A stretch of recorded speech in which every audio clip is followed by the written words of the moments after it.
exacerbated what a lot of people had, which is maybe some bad values in their statement of values already.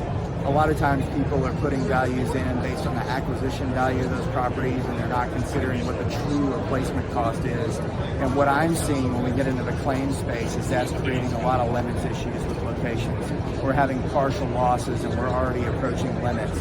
And that's causing markets to really press the policyholder to more accurately reflect that valuation and increase those property values that they're reporting to the markets.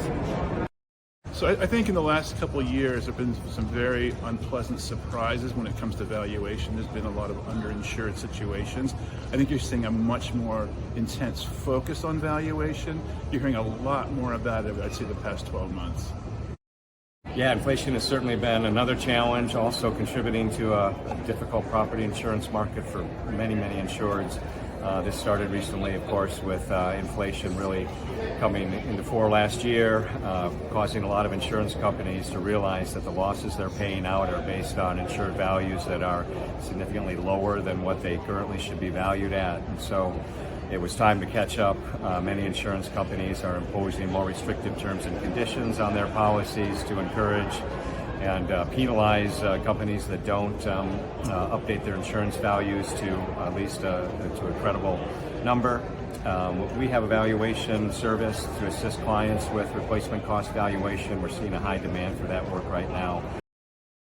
Valuation has been an issue for a long time.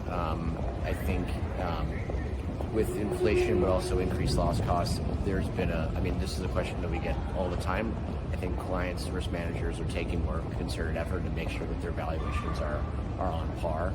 I think from an underwriting perspective, we've not been pushing it as hard, and that might be a function of the market, what you can get. But I think as we've seen bigger and bigger claims, folks are doing a better job right now of accepting higher valuation. The question is, do you balance that with rate?